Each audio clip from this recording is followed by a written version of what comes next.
Saya ngaji banyak. Nabi Isa itu kalau orangnya ceria sekali.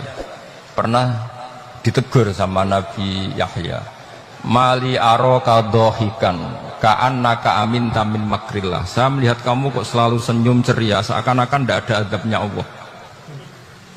Terus Nabi Isa balas ke Yahya, Mali aroka abisan ka'annaka ayista min rahmatillah. Kamu kok merengut terus, kayak ning dunia ora ana rahmat. Jadi kamu milih mana? Senyum terus apa merengut terus? Partainya hanya dua, Nabi Yahya sama Nabi Isa. Jadi khazanah itu banyak. Untuk melawan penyakit itu ketakutan itu bahaya, karena bisa mengganggu imunitas tubuh.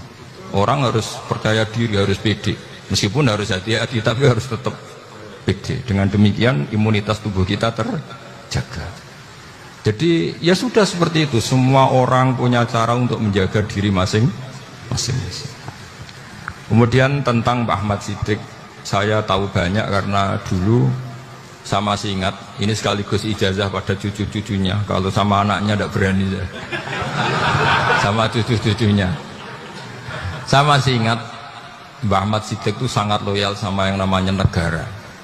Kita tahu beliau adalah termasuk orang yang bintang ketika Muktamar Situbondo, ketika NU pertama kali nerima asas tunggal, yaitu Pancasila. Kayak apa ulama-ulama kita, ya mulai Mbah Ahmad Siddiq, Mbah Ali Maksum, Gus Dur, Mbah As'ad, semuanya lah, termasuk Mbah Mun, semuanya loyal sama negara, sehingga NU menerima asas tunggal. Itu saya masih ingat karena bapak dulu perwakilan dari NU cabang Lasem. Beliau pernah ngundang Mbah Ahmad Siddiq di sini. Zaman itu zaman Pak D. Dzufar, ikut ngundang ke sini bapak saya. Itu saya menangi beliau ngisi pengajian di hallnya buyut saya, Mbah Umar bin Arabi. Jadi saya ini zuriyahnya Mbah Umar bin Arabi, sama dengan keluarganya Kiai Hamid Pasuruan. Itu beliau cerita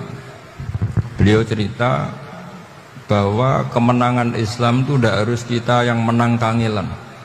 Kadang Allah bikin orang lain yang kangelan, kita yang ikut menang. Jadi dulu kata beliau, banyak ulama ketika kita diserang Jepang, saya masih ingat, saya karena pas itu ikut ke Lasem, karena saya santri sarang, Mbah Mun ngisi di Lasem, saya ikut di Lasem karena saya masih keluarga.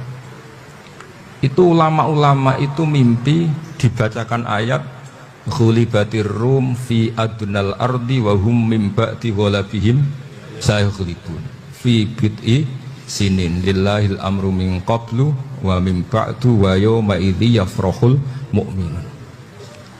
Itu dulu itu ada pertarungan besar antara kerajaan Romawi dan kerajaan Persia. Kita tahu Romawi itu Nasrani. Saya ulang lagi, Nasrani itu percaya adanya Allah, adanya Tuhan, dan percaya adanya kitab samawi. Sementara musuhnya itu Persia, orang yang tidak bertuhan, tidak berdasar kitab samawi. Ketika Persia mengalahkan Romawi, itu orang Islam ikut susah, karena terus dibully sama orang-orang kafir Mekah. Orang kafir Mekah adalah orang yang tidak punya kitab samawi. Katanya orang kafir Mekah, iku lho balamu. Jute duwe kitab, jarene dihubungan mbek langit, nyatane perang keok. Paling kon yo podo. Jadi ada analogi bahwa kalahnya orang Nasrani itu dianggap simbol kekalahan orang yang bertautan atau berhubungan dengan langit. Akhirnya orang Islam susah. Saking susahnya orang Islam sampai Abu Bakar itu tanya, ya Rasulullah, lalu orang Romawi menang itu kapan? Terus ada surat turun, fi bid'i sinin. Ya kira-kira 3. Abu Bakar pas itu belum alim-alim amat. Jadi ngartikan 3 itu ya 3 betul. Sehingga beliau masyhur itu. Cara Jawa totoan itu kimar. Pokoknya nanti Romawi pasti menang 3 tahun lagi. Akhirnya ketika datang itu taruhannya dengan 10 onta. Datang ke Rasulullah, Nabi menjelaskan, Lho ndak. Bid'u itu mabena salas ilatis itu 3 sampai 9. Kamu jangan bilang 3. Ya sudah, taruhannya ditambah. Taruhannya ditambah sampai 100 onta. Tapi pembuktiannya enggak 3 tahun tapi nunggu 9 tahun. Sampean jangan tanya, berarti dulu pernah taruhan halal. Zaman sebelum ngaji saya, sampean sudah sering taruhan, jadi jangan nyalahkan saya. Nanti itu ada ilmunya, namanya nasah apa? Mansukh. Dan taruhannya Abu Bakar tidak kayak sampean. Taruhan yang sangat-sangat demi Islam, bukan demi hadun nafsi. Betul. Ketika tahun ke-7 orang Islam itu menang. Gila ya, tahun 9 itu umat Islam menang. Menangnya umat Islam mengalahkan musyrik Mekah itu di Badar. Romawi mengalahkan apa? Persia. Gara-gara Romawi mengalahkan Persia itu cara berpikir orang tuh rubah. Ternyata langit itu ada, kekuatan langit itu ada. Sehingga meskipun akhirnya orang Kristen bilang ada Trinitas, terus mereka keliru dalam mengartikan Isa, tapi ada sekian nabi yang mereka sebut dan mereka hormati. Ada sekian kesamaan. Sehingga dalam Islam, saya ulang lagi, dalam Islam, andai kan disuruh milih orang komunis sama orang Nasrani, Islam tentu sama-sama kerjasama, milih sama yang Nasrani, karena ini ahli kitab, kerjasama loh, bukan milih menjadi Nasrani. Nanti kamu salah paham, senangannya terus bully, itu semangatnya pasti hasut. Nah, terus lalu relevansinya dengan Indonesia gimana? Wa yauma idzi yafrahul mu'minun. Ketika orang Romawi yang punya kitab samawi mengalahkan Persia yang tidak punya kitab samawi, itu orang Islam ikut bunga, ikut gembira. Itu semua kiai banyak yang mimpi seperti itu. Ini cerita Pak Ahmad Siddiq. Saya dengarin. Ternyata betul. Jepang itu nggak dikalahkan Indonesia. Jepang, Hiroshima dan Nagasaki dibom oleh apa? Sekutu. Akhirnya Jepang pulang. Pas Jepang pulang, Indonesia merdeka. Itu dulu kiai-kiai sudah nakwil bahwa menangnya Indonesia itu tidak harus mengalahkan penjajah. Pokoknya nanti penjajah ada yang mengalahkan. Jadi orang Islam zaman itu tidak bisa mengalahkan Persia. Yang mengalahkan itu Romawi. Tapi orang Islam ikut gembira. Itu sebenarnya wa yauma idzi yafrahul mu'minun binasrillah. Jadi orang itu cara berpikir Quran itu beda. Sehingga saya ini cerita ke cucu-cucu Mbah Siddiq karena ya nasamnya sama sampai saya, karena sama-sama sampai Mbah Sambu. Bedanya keluarga saya lewat Mbah Abdul Azim, kalau yang keluarga sini lewat namanya Mbah Yusuf. Itu saudara sama Mbah Abdul Azim, sama-sama sampai Mbah Sambu. Tapi keinginan saya tentu bukan sekedar silaturahim gagah-gagahan diceluk Gus. Celuk Gus itu repot. Nak ora alim ra pantes, nak beling ra pantes. Salam templek 1.000 jaluk swarga. Aduh. Tuhan. Kok mentalane 1.000 jaluk. Kamu nginep di hotel 100.000 itu tidak cukup, apalagi untuk bayar apa? Surga. Itu enggak sopan sekali.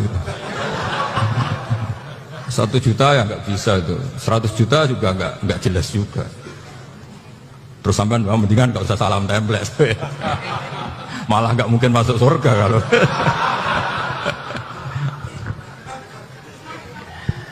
Jadi dulu yang namanya zuriyah, sampean tenang saja, nasab sampean tidak kalah dengan kita. Karena nanti setelah di kuburan itu gus-gus itu gak penting. Cuma kalau tanya bapak kamu siapa, jawabannya siapa? Nabi Ibrahim. Sudah Parmin Parlan hilang semua, sudah aman pokoknya nanti. Karena kalau nanti ditanya malaikat, bapak kamu siapa?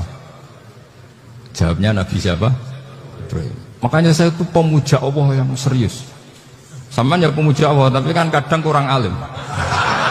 Saya ini pemuja Allah serius. Saya itu kalau ngaji, ya ngaji biasa belajar, itu sering nangis seneng. Misalnya saya baca tadi, Miftahul Jannah la ilaha illallah, lung kunci kok dikasihkan. Kita ini masuk neraka gak pantas, enggak bawa kuncinya kok masuk ini. Harusnya kita ini masuk surga, kita kan pegang kunci surga, gak pegang kunci neraka. Maka aneh kalau kamu masuk neraka itu aneh. Coba kita pegang kunci surga apa kunci neraka? Tapi kata teman saya, neraka ora ono kuncine. Karena tidak ada pintunya. Terus saya bilang, kamu kok tahu? Memangnya mau ke sana, kata saya. Saya tidak punya rencana tahu neraka. Karena nanti di antara syafaatnya Quran itu orang kalau mau masuk neraka tidak jadi. Ya nggak apa-apa ya, diatur sendiri. Jadi di antara syafaatnya Quran itu orang nggak jadi masuk neraka. Jadi syafaat itu ada dua, dari neraka diangkat ke surga, dan itu bisa lama itu. Tapi kalau syafaatnya Quran itu yang belum masuk neraka supaya nggak jadi masuk neraka. Karena neraka juga punya aturan, dia juga kena aturan fikih. Jadi, lo betul ini, saya ada hujan. Jadi kena konstitusi apa? Fikih. Sama tak ceritani syafaatnya Quran itu ada orang itu beling itu fasik. Itu dia hafal surat Tabarok, hafal betul. Tabarakalladzi biyadihil mulku wa huwa ala kulli syai'in qadir alladzi khalaqal mauta wal hayata. Pertanyaannya gini, boleh enggak orang menginjek surat Baqarah? Boleh enggak? Enggak. Padahal orang hafal Quran itu artinya ayat itu ada di hatinya. Fa inna wa ta'ala la yu'adzibu qalban wa al-Qur'ana. Allah tidak akan menyiksa hati yang menyimpan Quran, yang jadi flash disknya Quran, yang jadi rekaman Quran. Singkat cerita orang ini hafal. Pas ketemu Mungkar Nakir prosedur kan, ini orang fasik mau diantemin sama Mungkar Nakir. Prosedur ya, dia kan prosedur standar. Si surat Tabarok akhirnya menjelma jadi seseorang yang gagah berani. Kamu nggak boleh nyiksa orang ini. Saya ini kalamu. Kalau kamu nyiksa dia berarti nyiksa saya. Kamu berani sama kalamu. Wah ya tidak berani dari Mungkar Nakir. Tapi orang itu nakal, harus saya gebukin. Tapi kata Quran tadi, tapi saya di situ pasti kena saya. Oh debat, nggak ada lajnahnya, ini nggak ikut. Kalau Gus Verjon ikut jadi lajnah. Kalau jadi lajnah pasti kroninan. Kalau santrinya dimenangkan. Wah, akhirnya debat. Ya sudah kita ketemu Allah. Akhirnya Mungkar Nakir sama Quran tadi surat Tabarok datang sowan sama Allah. Terus kata Allah, memangnya kenapa Mungkar Nakir? Saya harus nyiksa dia karena dia fasik ya Allah. Memangnya kenapa surat Tabarok? Saya ada di situ. Menurut aturan orang itu nggak boleh injak-injak Quran. Kalau dia nutuk saya, nutuk Quran. Itu harus dikasih tahu fikihnya Mungkar Nakir. Akhirnya Allah ngendikan gini ke surat Tabarok, ya sudah terserah kamu. Kalau terserah kula Gusti, Mungkar Nakir nggak boleh nyentuh orang ini. Ya sudah selamat. Sehingga terus itu sama baca di termasuk mujizatnya surat Tabarok di tafsir Ibnu Katsir banyak. Karena tadi logikanya malaikat itu juga kena aturan fikih.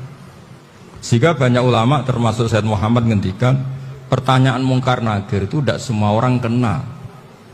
Kalau semua orang kena nanti kalau tanya Nabi Muhammad, waman nabiyuka? Kacau kan jawabnya. Nabi kamu siapa? Lu saya ini nabi. Ya kan? Lah nanti kalau pas ketemu Nabi Ibrahim, waman abuka? Jadi repot kan? Makanya ada kiai yang guyon kalau ditanya, "Marabbuka?" Saya ini guru tauhid sembrono. Saya ini ngajar Ummul Barohin, kamu tanya Marabbuka. Masyhur itu keramatnya Imam Malik itu. Ada Ashabu Malik, rajulun min ashabi Malik. Beliau ditanya Mungkar Nakir, Marabbuka manabiuka. Imam Malik datang, ini seumur-umurnya itu ngajar tauhid. Kok kamu bedai enggak sopan kamu. Nah, kita berharap barokah sampean ngaji nanti itu. Yes.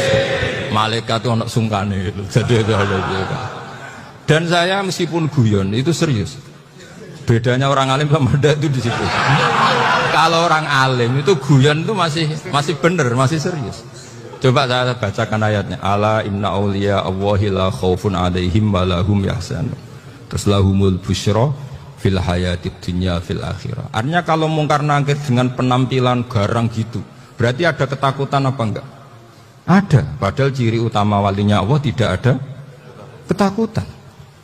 Makanya itu termasuk dalilnya Sayyid Muhammad, tidak semua orang alami seperti itu, karena wali-wali itu la khaufun alaihim wa lahum yahzanun. Wah, anak kiai temu karena kerja buat tidur wedek. Iku dredege ora kok pertanyaan itu, nak konan santri piye? Lho isen wis kiai dihanjuti mungkar nakir. Malu gak kira-kira? Mesti pelengahan iki konan santri piye? Nah jawabannya gampang karena pernah ngajar tauhid. Makanya Sayyidina Ali ini ceritanya ada di kitab Nurul Dholam, sama lihat di kitab Nurul Dholam karangannya Syekh Nawawi Banten. Itu Sayyidina Ali itu ya, andai kan orang biasa mungkin ya agak hasut, tapi ini wali gak boleh kamu katakan hasut. Dia itu mangkal sama Umar. Orang kok setiap orang pernah dibentak, apa dia berani bentakmu karena penasaran? Bagaimana kerengnya Umar itu berlanjut enggak gitu kira-kira. Akhirnya minta, ya Allah saya minta kasyaf. Ya karena yang minta Sayyidina Ali karena mau wajah dituruti sama kasyaf. Dilihat Sayyidina Umar pas meninggal itu. Jadi hasud itu ya kadang penting asal baik. Loh betul, bahasa Kanjeng Nabi kadang la hasada illa fisnaten. Itu Nabi membahasakan ya hasad. Gus Firson aja yang nafsirkan ghobtoh itu kan. Oh itu kan gaya-gayanan sebagai ulama. Aslinya Nabi ngendikannya itu la hasada illa fisnaten. Ulama yang ganti itu namanya ghobtoh. Wong Nabi sendiri nyebut hasad, kok kamu tafsiri ghobtoh. Ya hasad ya hasad. Udah anda usah ditakwil-takwil, pokoknya gitu. Kalau sama nggak percaya nggak apa-apa. Kok gitu aja kok repot. Karena sama nggak percaya kemungkinannya dua. Satu nggak ngerti. Dua sama-sama alim kan dari awal kalau sama-sama alim kan laisali alimin ayuqallida aliman akhor. Kita nggak perlu saling mengikuti. Ngapain hasud? Biasa aja. Akhirnya Sayyidina Ali kasar. Pas Umar bangun, setelah mati kan bangun, setelah meninggal bangun. Munkar Nakir datang dengan perangai yang sangat garang. Itu digambarkan Sayyidina Ali, matanya itu kalkidril ghali, kayak apa kendil yang apa menganga. Wah seru. Sayyidina Ali senang, paling takut ini Umar. Senangnya bukan main, wah ini mesti takut Umar. Biasa. Ternyata enggak, Umar malah bangkit. Woi Munkar Nakir, kamu tahu menghadapi siapa? Itu betul. Kamu itu menghadapi temannya ahabbal khalqi ilallah. Yang diandalkan temannya bukan dia. Kamu tahu yang kamu hadapi, saya ini teman kekasihnya Allah. Jadi boleh kamu mengandalkan Mbak Firjon. Tapi nanti resikonya Munkar Nakir tanya, itu Firjon siapa?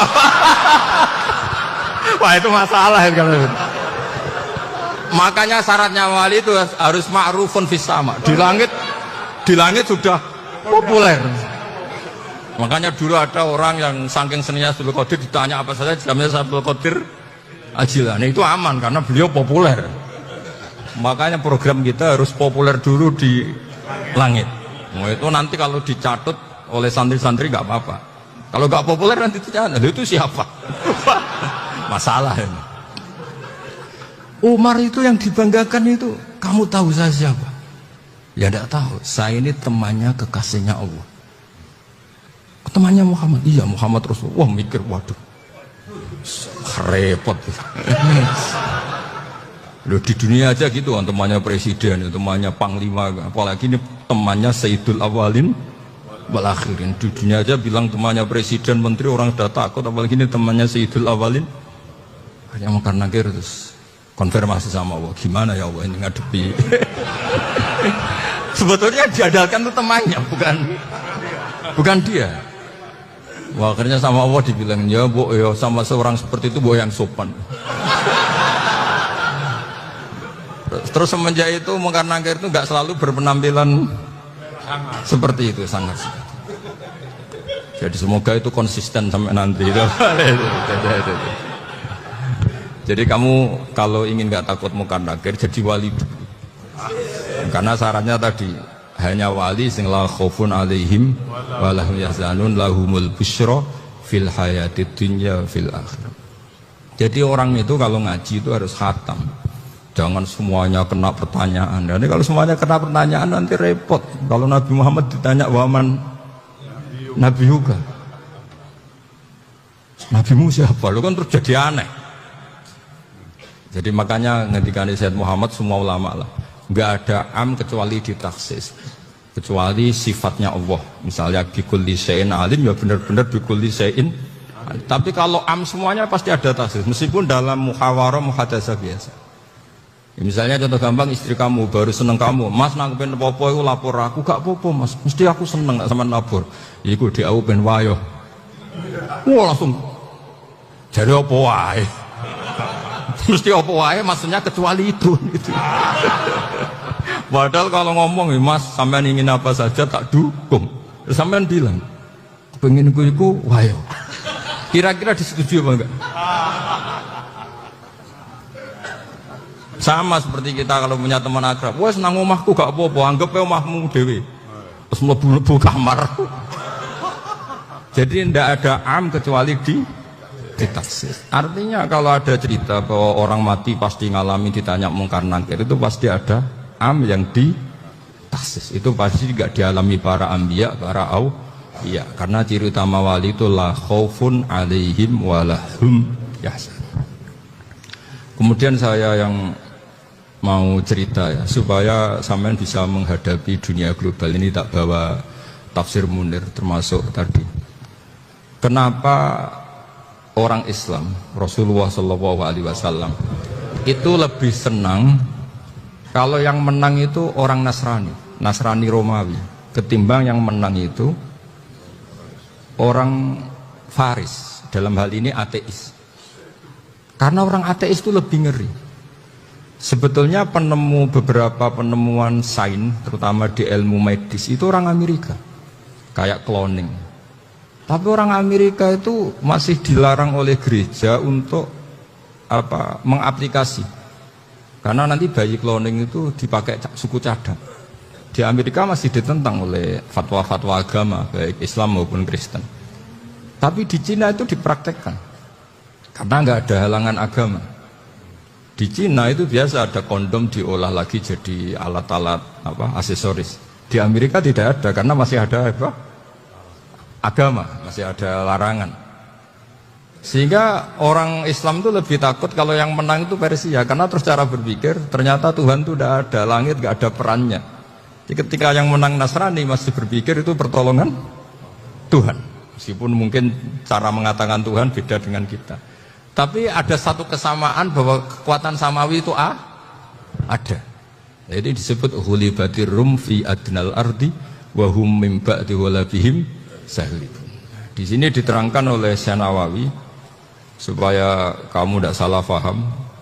Sebetulnya kamu katakan misalnya wah itu paham liberalisme, sebenarnya saya tidak tersiksa. Cuma takut yang mengatakan seperti itu cek goblokir atau ngaji gitu. Itu aja masalah saya. Ini saya baca ini karangannya Syekh Nawawi karena tadi kata Mbak Firjon ngaji itu harus sama orang bersanad. Saya ini kalah sama beliau itu berkali-kali. Secara nasab saya harus manggil Mbah. Secara silsilah ilmu saya juga kalah lagi. Saya sering disewani sama cucu-cucu Syekhona Khalil. Kiai Siddiq itu termasuk murid dekat beliau Syekhona Khalil. Kalau itu berarti kan Gus Firjon, Ahmad, terus Mbah Siddiq. Mbah Siddiq ngaji Syekhona Khalil. Syekhona Khalil itu pernah ngaji langsung sama Sayyid Zaini Tahlan. Berarti beliau dari Sayyid Zaini Tahlan itu baru generasi kelima. Sementara saya itu sudah ke-7 atau ke-6. Saya, Mbah Mun, Mbah Karim misalnya, Mbah Hashim, Mbah Mahfud Termas, Sayyid Abi Bakar Sato, yang ngarangnya Anatul Talibin, baru Sayyid Zaini Tahlan. Berarti saya ke-7, kalah lagi. Tapi untuk jadi wali biasanya cepat saya. Karena syaratnya jadi mbah itu ngalah demi putu. Jadi kalau beliau ngotot, saya dulu Gusti sabahnya, wah itu mbah yang nggak baik. Pasti jatahnya dikasihkan apa? Cucunya dulu. Makanya Abdul Muthalib itu orang yang dapat wangsit, tapi yang jadi nabi itu cucunya. Jadi dalil saya banyak. Sebenarnya Abdul Muthalib itu sudah sering dapat wangsit. Karena saya bahasakan wahyu, Nabi yang protes, enggak nabi kok dapat wahyu. Tapi sebetulnya Abdul Muthalib itu masyhur. Kalimat-kalimatnya menunjukkan bahwa beliau itu sudah dapat wahyu kalau nanti cucunya itu jadi nabi. Makanya senangnya bukan main Abdul Muthalib sama Rasulullah. Putu seneng mbah, seneng putu. Jadi mungkin, jadi sampean enggak usah protes loh. Ya, yang jadi wali kok cucunya. Loh, betul. Dulu Mbah Hamid Pasuruan itu kalau Mbah Ahmad Siddiq ke sana, Mbah Hamid Pasuruan kalau manggil Mbah Ahmad Siddiq itu paman. Tapi pamannya minta ijazah ke ponaan. Apa ya gara-gara itu memang. Kalau itu masih berlaku, apa? Ngalah tadi. Kayaknya masih, apa? Hawane masih. Karena melihat tren-tren langit masih gitu kayaknya masih. Masih itu. Ya, tapi banyak tetap dapat jatah, tenang saja nanti. Tapi memang sebaiknya mbah itu legowo. Rasulullah Muhammad SAW itu terkenal min dzurriyyati Ibrahim. Tapi kata Rasulullah, ana dakwatu Ibrahim wa bisyaratu Isa. Aku nganti ngene iki barokah dongane Nabi siapa? Ibrahim. Jadi dongane Nabi Ibrahim nggih tiba teng putu. Jadi banyak bukti bahwa jatuhnya aku putu gitu. Tadi saya di kamar sama beliau berduaan. Nih Mbah sing dadi wali di sini, aku Mbah. Cocokan tadi. Nah, kenapa saya akhir-akhir ini gulirkan daftar wali? Kenapa? Saya ini resah ya, orang sudah ingin dicintai pejabat, dicintai tetangga, dicintai teman. Tapi kadang-kadang orang lupa lagi dicintai Allah. Makanya saya meskipun guyon, tapi ini amdan, bukan sahwan. Supaya orang punya cita-cita lagi jadi wali, ingin dicintai Allah. Kita ini terlalu lama ingin dicintai makhluk. Mbok ya naik kelas sedikit lah. Ingin dicintai Allah Subhanahu wa ta'ala. Meskipun saya guyon, tapi tadi guyon saya tuh lebih serius ketimbang serius Anda. Karena tak pikir. Saya tuh kalau pergi itu seneng ngebis, bukan karena saya tidak punya mobil, tapi saya sering mau butuh itu supaya gak diganggu. Karena saya tuh harus punya waktu sendiri. Kalau bis kan ketemu orang nggak kenal, tapi sekarang ya agak susah, banyak yang kenal. Dan susahnya lagi nggak minta ijazah, minta foto. Repot. Mau dibenci itu umatnya Rasulullah Shallallahu Alaihi Wasallam. Mau disetujui itu sanatnya mana? Kalau ketemu orang alim minta apa? Foto. Itu nggak ada sanatnya. Nggak tahu saya itu madzhab dari mana itu. Ya madzhab milenial yang jelas itu kan. Ini tak baca ya biar dapat, karena ini kenangan saya sama Mbak Ahmad Siddiq. Saya masih ingat betul beliau ngisi kholnya Mbak Abdullah bin Umar, berarti abahnya Mbak Hamid. Karena mbah saya itu Fatimah binti Khalid bin Umar. Kalau Mbak Hamid itu Hamid bin Abdullah bin Umar. Itu saya masih ingat betul zaman itu Mbak Hamid siap khol di Lasem itu rawuh dan saya derek mbah saya. Karena masih misanan datang ke Lasem, itu beliau pas itu ngisi sama Mbah Mun. Mbah Mun masih muda, Ki Ahmad Siddiq sepuh senior. Itu beliau cerita bahwa dulu ketika Indonesia dijajah Jepang itu para kiai mimpi dibacakan ayat Khulibatir Rum fi adnal ardi wa hum min ba'di ghalabihim. Terus ada kiai yang tanya, takwilannya gimana? Ya nanti Jepang pulang bukan karena kita yang mengalahkan, tapi Jepang ada yang mengalahkan sendiri, meskipun tidak kita. Kayak dulu Faris tidak dikalahkan Islam tapi dikalahkan Romawi, tapi yang senang umat Islam. Wa yauma idzi yafrahul mu'min. Itu luar biasa ulama-ulama kita. Delalah kejadiannya Indonesia seperti itu. Yaitu kita tidak mengalahkan Jepang, tapi Jepang pulang sendiri karena dikalahkan apa? Sekutu. Ya ini saya baca. Ini tidak usah dicek bacanya benar apa enggak, sudah aman apa aman. Karena kalau saya salah itu ya sengaja, artinya ya sengaja, ya biasa maksudnya. Saya kemarin ngisi di Pondok Peloso, di Pondok Al Munawir Jogja. Salah itu ada dua, ada salah yang memang benar-benar salah, itu nggak apa-apa bisa dimakfu. Karena mesti sangke wong goblok salah yang terus itu. Ada salah bawaan ilmu itu repot tuh dadaninya.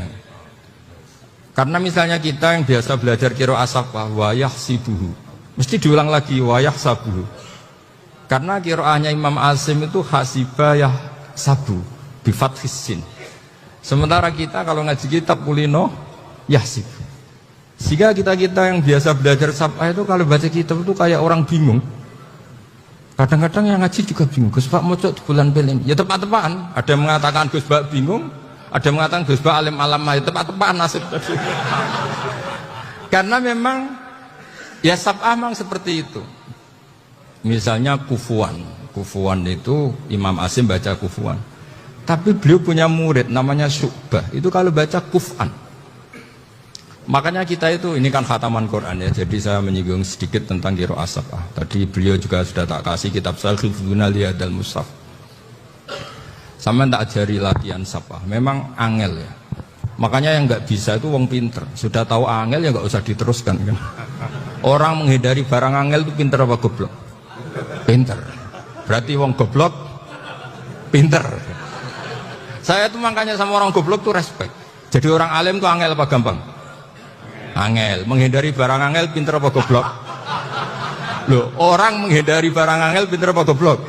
Pinter. Berarti wong goblok pinter. Jadi saya sama orang-orang goblok itu respect. Sudah tahu jadi orang alim angel ya barang angel ya harus dihindari. Makanya saya ini insya Allah umatnya Nabi yang termasuk yang terbaik. Amin. Karena mencintai umatnya Nabi termasuk yang goblok. Itu udah gampang itu. Karena tadi udah tahu ya. Seperti itu loh orang naik panjat pinang. Itu yang naik karena ingin hadiah. Yang nonton sudah tahu wah licin kok dinaikin mau keplodok ya. Tapi orang sepakat yang nonton juga pinter karena sudah tahu ribet kok. Tukun yang pasar kena lah apa mana. Sama juga gitu. Ngalim tafsir angel, ngalim fikih angel, tak karek ngaji ngerekam kan gampang. Itu pinter apa goblok? Pinter. Iya. Makanya kula niku mbok burohno ngono tok. Saya tadi dinasihati Mbak Firjon, muga-muga hati saya selamat. Saya itu meskipun kata orang banyak, muhibin saya banyak, tapi saya insya Allah tidak riya. Saya itu pakai kitab namanya Tasbidul Fuad, itu karangannya Said Abdul Al-Haddad. Ketika beliau punya muhibin banyak ditanya, bagaimana ya Habib Anda menjaga hati Anda? Jamnya Said Abdul Al-Haddad itu unik. Innama azzamu Allah. Mereka itu sebenarnya menghormati Allah. Cuma butuh sarana, dan itu saya. Jadi saya tahu saman semua itu mencintai Quran, mencintai sunnah Rasul, mencintai hadis-hadis Rasul. Cuma saman kan karena nggak paham, terus manfaatkan saya. Jadi sebenarnya saya ini korban. Korban. Jadi saya mau riak gimana? Korban kok mau. Bangganya di mana tuh? Coba sampean misalnya ngaji tafsir, belajar sendiri kan susah. Terkibnya susah, maknanya susah. Bahkan beli kitabnya kadang tidak kuat. Loh, untuk jadi alim tafsir itu kan harus beli kitab. Loh, saya sering belajar kitab itu jutaan. Tafsir Tobari, saya pernah beli kitab Fakhrur Razi itu berapa coba? 27 jilid. Karangannya Fakhrur, belum karangannya ulama modern, Imam Sya'rawi. Itu berapa jilid? Itu jutaan. Saya kemarin juga dihadiahi kitab Pak Quraish Shihab namanya Faidul Bari fi Syarhil Bukhari. Pak Quraish Shihab yang terkenal. Dia sering diskusi sama saya. Saya ngasih hadiah beliau ngasih hadiah saya. Wah itu harganya nggak kuat. Dadak kuat kadang di Indonesia nggak ada coba. Dan sampean orang hebat menghindari kesulitan itu. Nah, kesulitan itu sebab ngaji ikut, kalau nggak paham dirukon rekamannya sudah gitu. Pinter mana sampean sama saya? Pinter sampean kan?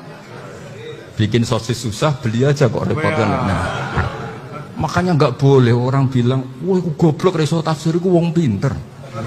Makanya nanti kalau saya ketemu Nabi tidak termasuk orang yang mentahkir orang Islam.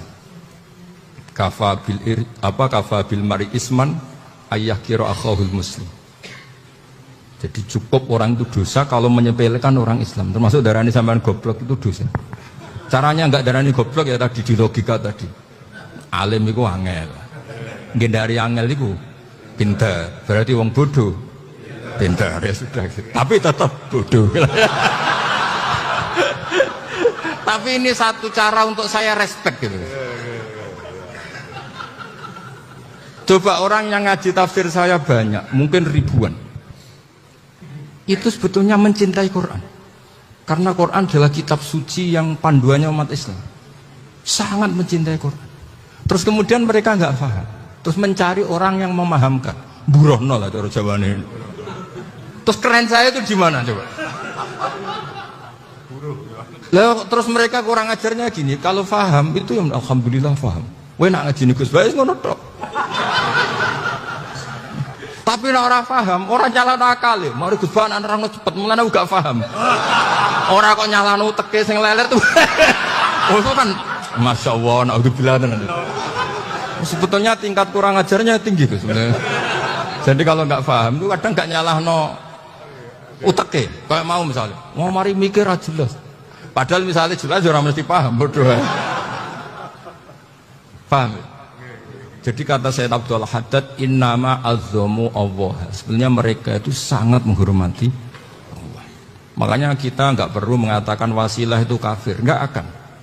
Karena orang tawasul sama Rasulullah itu ingin dapat ridhonya Allah lewat orang yang dicintai Allah.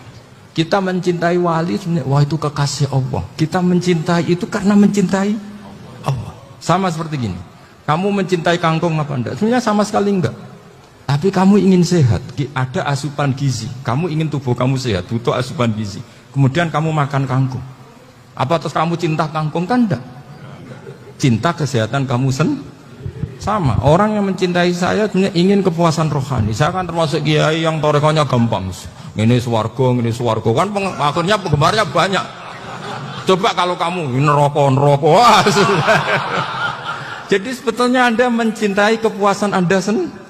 Nah, saya ini korban. Makanya untuk masuk surga cepat saya. Korban itu cepat.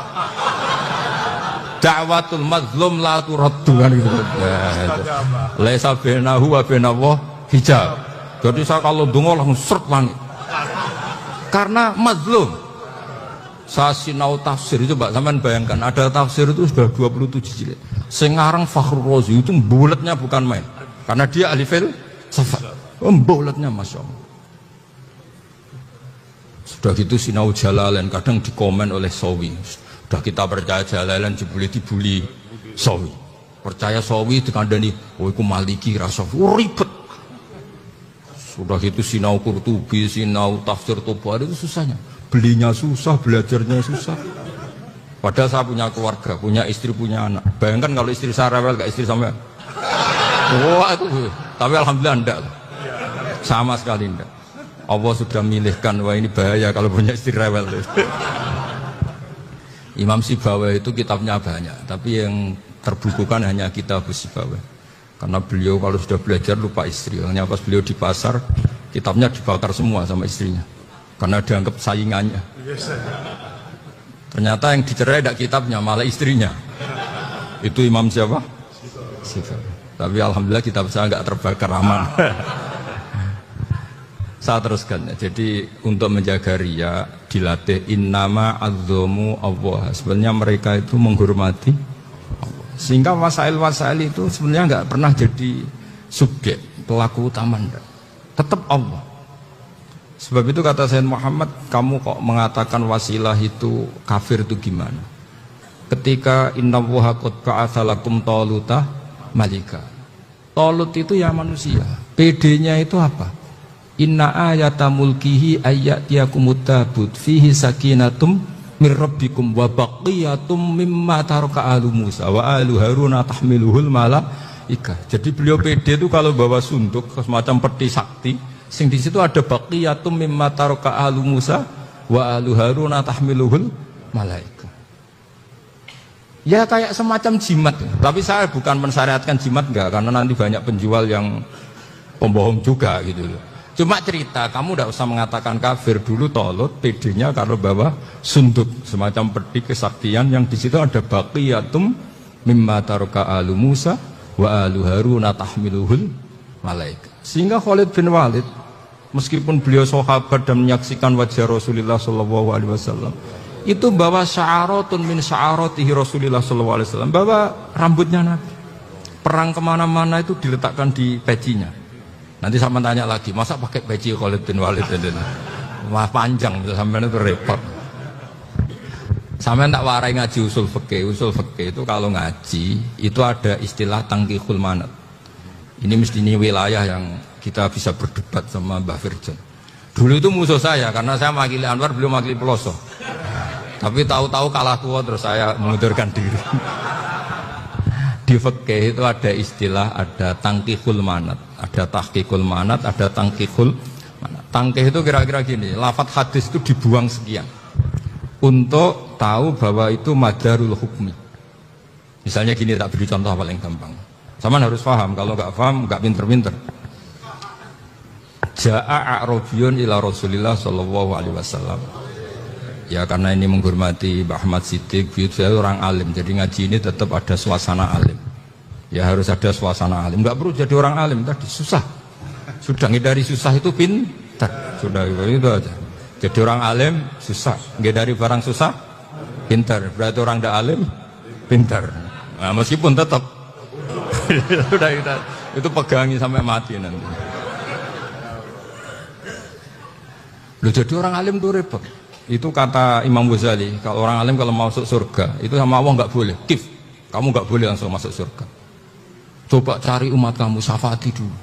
Nah, saya takut nyari sampean nggak bisa kembali. Saya tidak punya rencana itu, pokoknya mau masuk. Boleh sampean kuaduan, aduan balik raroh dewa, repot nanti saya. Berat jadi orang alim itu. Ya saya teruskan ya. Ada tangkihul manat. Ja'a a'rabiyun ila Rasulillah sallallahu alaihi wasallam. Faqala ahlaktu wa ma ahlakaka qal waqa'tu imraati fi nahari Ramadan. Ya sidang saya ini rusak ya Rasulullah. Kenapa? Karena saya menjima istri saya fi nahari Ramadan. Kata Nabi, kamu harus bayar kafarah. Napa Nabi kafarah? Puasa 2 bulan. Wong baru 1 hari aja terjadi gitu kok disuruh puasa 2 bulan. Ya tidak kuat ya Rasulullah. Baru berapa hari saya puasa aja kecelakaan seperti itu. Apalagi kalau sampai 2 bulan. Tidak ya Rasulullah. Ya sudah kalau gitu kamu pertama ngasih makan apa? Itku rokobah kan, pertama merdekakan budak. Tapi kan sekarang nggak ada budak makanya. Terus sekarang langsung puasa. Wah ini nggak bisa semua. Ya sudah ngasih makan orang 60. Kasihkan siapa ya Rasul? Ya orang fakir. Saya ini paling fakir. Di kampung saya ini orang paling fakir. Jadi mulai dulu orang fakir itu hubungan suami istri itu paling lancar, mulai dulu. Makanya orang fakir itu anaknya banyak, karena hiburannya hanya itu. Wong Ramadan aja. Coba mau ke ATM nggak punya uang, mau antri di bank nggak punya, mau apa coba? Itu mulai dulu. Ini sanatnya mutasil. Wah, akhirnya sudah sanksinya kan tadi ya itku rokobah atau puasa 2 bulan berturut-turut atau ngasih makan 60 orang miskin. Lalu kata ahli usul fikih, kata a'rabi dibuang, nggak menjadi catatan hukum. Orang kota pun kalau melakukan itu juga kena sanksi yang sama. Imro'atau juga dibuang. Andai kan itu dilakukan untuk amatnya juga ketentuannya sama. Nah sekarang perdebatan antara Imam Syafi'i dan Imam Malik begini. Sekarang pertanyaan gini, jima istri itu hukumnya boleh apa haram? Boleh kan? Lalu kalau ada orang tanpa udzur kemudian makan siang-siang, cara Imam Malik hukumnya sama, harus kena sanksi yang sama. Karena sama-sama hakku hurmati Ramadan bighairi udzrin syar'iyyin. Sama-sama merusak hukum Ramadan tanpa udzur syar'. Lu jima itu tidak zina. Kan hukumnya jaiz. Nah sekarang makan hukumnya jaiz, harusnya juga kena ketentuan yang sama. Cara pikirannya Imam Malik. Nah alhamdulillah Imam Syafi'i gak setuju. Wah cara setuju repot. Bahkan orang-orang Syafi'i sudah punya khilaf, kalau gitu minum dulu. Iya, biar kena. Iya, biar iftarnya pakai minum. Setelah minum baru jima kan. Iya. Ini sudah menyiapkan telanya. Ini khas Syafi'i ini, gongsong rekayasa hukum. Nanti bisa belajar jauh cara ngakali hukum. Makanya guyonan yang masyhur Gus Dur itu gitu. Ada seorang kiai atau Gus lah, ya punya salah, namanya manusia akan punya salah, entah cangkruk entah apa, pokoknya punya salah. Ada wartawan yang ngiranya semua kiai itu orang suci, sehingga tanya sama Gus Dur, Gus itu ada kiai kok, ya pokoknya salah lah. Tapi jangan bayangkan dosa besar, enggak, kecil-kecil aja. Itu gimana itu? Padahal kiai kan orang suci. Jawabnya Gus Dur lucu. Ya justru yang boleh salah itu para kiai. Kalau kamu nggak boleh. Loh kok bisa Gus? Karena mereka tahu caranya tobat. Repot. Kalau kamu nggak tahu caranya. Sama pelanggaran hukum itu ya harus pakar-pakar hukum. Ya. Itu yang tahu caranya yang rekayasa. Kalau kamu ya kena pasal kan ya. Jadi kamu jangan niru saya ini punya sekian cara untuk nah, itu namanya khilah. Makanya kata Sayyid Muhammad, kamu tidak usah anti khilah. Karena Abu Hanifah itu membolehkan khilah, kitabul khiyal. Yang penting kamu soleh dulu. Setelah soleh nanti Allah maklumi. Soleh dulu, syaratnya soleh dulu. Kalau tidak soleh jangan. Contohnya gini, ada orang mau puasa lemes sekali, mau makan. Gampang, kalau langsung makan kan kayak hadku hormati Ramadan biwari udrin sarian. Aku langsung mau jembera sowan Mbah Firjon. Sudah status saya Pak musafir. Ya sudah, berangkat aja sampai Tuban makan. Nanti kalau nggak jadi ya nggak apa-apa sudah. Kan mulai pergi sudah musafir. Saya tidak tahu nanti malaikat tertarik gebuki nggak tahu. Tapi itu ada khilahnya, asal soleh. Karena kata Sayyid Muhammad dan semua kitab mengatakan itu. Kalau sampean nggak tahu ya kebablasan. Nabi Ayub, yang nabi yang terkenal gudikan itu siapa? Ayub ya. Itu yang Israiliyatnya akan seru lah. Gudikan dikukur bek kreweng itu terlalu lah kalau itu. Untuk kreweng konti, yang Arab orang kreweng itu sudah masalah itu. Singkat cerita. Nabi Ayub ketika diasingkan kaumnya itu kan nggak punya sumber makanan. Lah orang lelaki itu mulai dulu egois. Istrinya Nabi Ayub itu cantik sekali, udah cantik rambutnya bagus. Makanya kamu nggak usah tanya kenapa istrinya kayak banyak yang cantik. Ya nah warasatul anbiya nggak boleh mungkin. Kalau nggak cantik ya warasatul anbiya dari segi balak. Istrinya Nabi itu semuanya cantik. Gak usah tanya sebabnya apa, pokoknya gitu semuanya cantik. Singkat cerita, beberapa kali istrinya Nabi Ayub itu kerja demi bisa nafkahi Nabi siapa. Suatu saat itu tidak ada pekerjaan yang cukup untuk beli roti. Satu-satunya peluang dapat rezeki itu putrinya raja itu rambutnya berondoli. Terus ada sayembara siapa yang rambutnya bagus mau dibeli. Sampai rambutnya istrinya Nabi Ayub itu dijual. Nabi Ayub tersinggung karena itu mengurangi kecantikan. Jadi lelaki mulai dulu gitu. Udah nggak urun kalau istrinya nggak cantik itu komplain. Itu khasnya lelaki. Jadi kalau kamu gitu ada sanadnya juga, tenang saja ya. Komplain ya pegawai itu. Saking mangkelnya Nabi Ayub terus ngendikan la adriban naki mi'ata sautin. Kamu akan saya pukuli dengan mi'ata sautin atau dengan 100 cambuan. Atau mi'ata dikhtin atau mi'ata apalah sesuai konteks zaman itu. Enggak namanya pecut tuku konti kok ribet lagi. Singkat cerita akhirnya ketahuan bahwa istrinya menjual itu demi Nabi Ayub. Allah nggak ridho kalau kekasihnya yaitu istrinya Nabi Ayub wis perjuangan kayak gitu malah kena hukuman. Tapi Allah juga nggak ingin kekasihnya yang bernama Ayub melanggar sumpah. Padahal beliau sudah sumpah, wallahi demi Allah nanti tak pukul dengan 100 kali. 100 kali dengan lidi lah misalnya, contoh yang gampang itu lidi. Akhirnya sama Allah dikasih satu solusi. Wa khud biyadika dikhtan fadrib bihi wala tahsnas.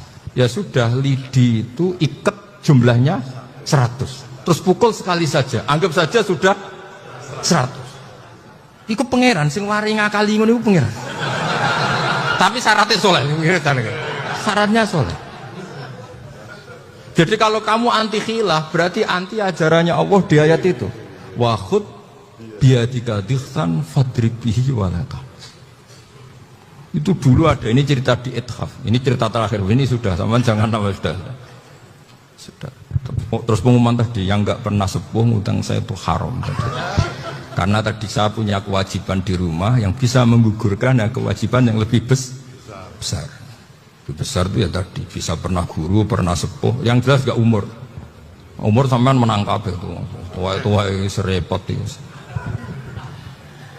Ada raja itu ganteng kaya, senengannya nikah perawan cantik. Itu semua kampung mesti kenal. Mungkin digilir atau gimana pokoknya. Suatu saat ada pemuda suka sama perempuan yang di kampungnya, cantik sekali. Kemudian pemuda ini ternyata pekerja di kerajaan itu. Tiap hari ditanya, oh itu yang di kamu yang cantik siapa? Mau saya nikahin gini. Wah bahaya ini saingannya raja. Jadi yang dibidik pemuda tadi itu saingannya.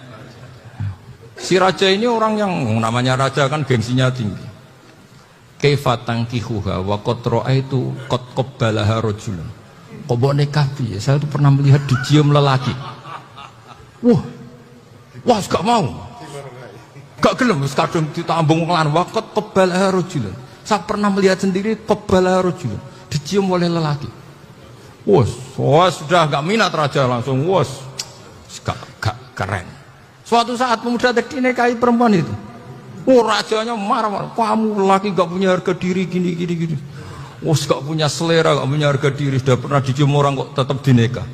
Terus bilang ke rajanya, ta'rif manir rajul, laki itu siapa? Abuha. Kamu tahu lelaki itu siapa? Sopo? Abuha. Bapaknya. Saya kan hanya bilang rajulun.